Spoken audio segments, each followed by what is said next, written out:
ఐదుగురు ఎమ్మెల్యేలు పార్టీ మారారు. పోతూ పోతూ క్యాడర్ ను కూడా పట్టుకుపోయారు. దీంతో ఆ నియోజకవర్గాల్లో బీఆర్ఎస్ పార్టీ పరిస్థితి ఏ విధంగా ఉంది? ఇప్పుడు అక్కడ మిగిలిన క్యాడర్ కి భరోసా ఇచ్చేదెవరు? Car steering తిప్పేదెవరు? గులాబీ బాస్ కొత్త ఇన్ఛార్జ్లను నియమిస్తారా? పగ్గాలు అందుకోవడానికి పోటీ పడుతున్న ఆ నేతలెవరు?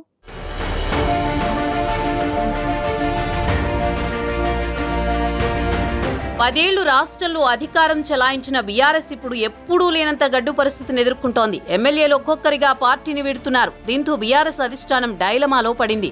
త్వరలో మరికొంతమంది ఎమ్మెల్యేలు పార్టీని వీడతారనే చర్చ జరుగుతోంది. మరోవైపు పార్టీ మారిన ఎమ్మెల్యేల నియోజకవర్గాల్లో క్యాడర్ అయోమయంలో పడింది. తమకు ఎవరు భరోసా ఇస్తారు అనే కన్ఫ్యూజన్ ఆయా నియోజకవర్గాల్లోని బీఆర్ఎస్ శ్రేణుల్లో కనిపిస్తోంది. ఎమ్మెల్యేలు పార్టీ మారినా తమ నియోజకవర్గాలకు కొత్త ఇన్ఛార్జీలను నియమించాలని అధినాయకత్వం దృష్టికి తీసుకువెళ్లే ప్రయత్నంలో ఉన్నాయి గులాబీ శ్రేణులు.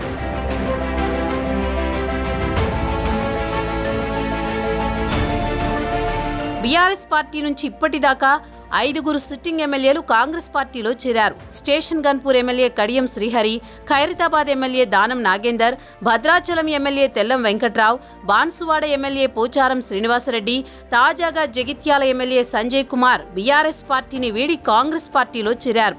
దీంతో 5 నియోజకవర్గాల్లో బీఆర్ఎస్ కొత్త వారికి నాయకత్వ బాధ్యతలు అప్పగించాల్సిన పరిస్థితి ఏర్పడింది. ఇప్పటికే స్టేషన్ గన్పూర్ ఎమ్మెల్యే కడియం శ్రీహరి పార్టీ మారడంతో అక్కడ మాజీ ఎమ్మెల్యే తాటికొండ రాజయ్యని మళ్లీ పార్టీలోకి తీసుకుని ఇన్ఛార్జి బాధ్యతలు అప్పగించారు. అసెంబ్లీ ఎన్నికల తర్వాత బీఆర్ఎస్ పార్టీకి దూరంగా ఉన్న రాజయ్య పార్లమెంట్ ఎన్నికల సమయంలో తిరిగి యాక్టివ్ అయ్యారు.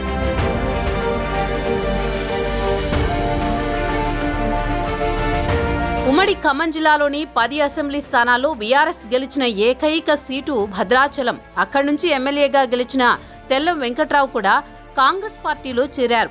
మొదటి నుంచి రాష్ట్ర మంత్రి పొంగులేటి శ్రీనివాసరెడ్డి అనుచరుడిగా ఉన్న తెల్లం కాంగ్రెస్ కండువా కప్పుకున్నారు.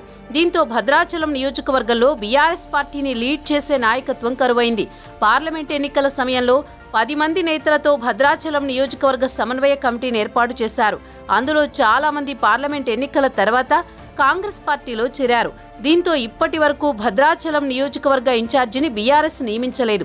ఖైరతాబాద్ ఎమ్మెల్యే దానం నాగేందర్ పార్లమెంట్ ఎన్నికల ముందే కాంగ్రెస్ పార్టీలో చేరారు. కాంగ్రెస్ పార్టీ నుంచి సికింద్రాబాద్ ఎంపీ అభ్యర్థిగా పోటీ చేసి ఓడిపోయారు. దీంతో ఖైరతాబాద్ నియోజకవర్గ ఇన్ఛార్జి పదవి కోసం బీఆర్ఎస్ నేతల మధ్య పోటీ నెలకొంది.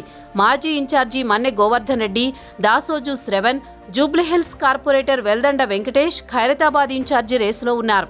ఈ ముగ్గురిలో బీఆర్ఎస్ అధిష్టానం ఎవరికి అవకాశం ఇస్తుందో అనే చర్చ పార్టీ వర్గాల్లో నడుస్తోంది.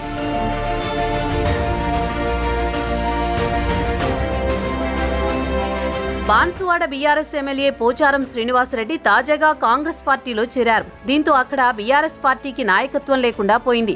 ఇప్పటిదాకా బాన్సువాడలో పోచారం కుటుంబం బీఆర్ఎస్ పార్టీకి అంతా తానే వ్యవహరించింది. ఇప్పుడు పోచారం పార్టీ మారడంతో బీఆర్ఎస్ కొత్త నాయకుడిని వెతుక్కోవాల్సిన పరిస్థితి ఏర్పడింది. ఇక జగిత్యాల ఎమ్మెల్యే సంజయ్ కుమార్ కాంగ్రెస్ పార్టీలో చేరారు. రాత్రికి రాత్రే ఎమ్మెల్యే సంజయ్ కండువా మార్చేయడం బీఆర్ఎస్ వర్గాల్లో కలవరం రేపింది. మొదటి నుంచి బీఆర్ఎస్ అధిష్టానానికి సన్నిహితంగా ఉన్నారు ఎమ్మెల్యే సంజయ్ కుమార్. ఆయనకు జగిత్యాల అసెంబ్లీ టికెట్ దక్కడంతో ఎమ్మెల్సీ కవిత కీలక పాత్ర పోషించారు.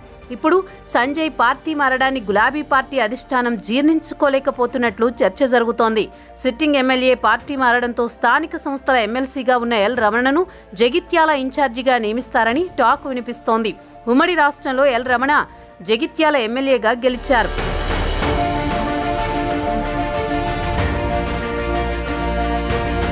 బీఆర్ఎస్ పార్టీ సిట్టింగ్ ఎమ్మెల్యేలు పార్టీ మారిన స్థానాల్లో క్యాడర్ని కాపాడుకోవాలంటే ఆయా నియోజకవర్గాల్లో కొత్త ఇన్ఛార్జీలను నియమించాలని అధిష్టానం భావిస్తోంది.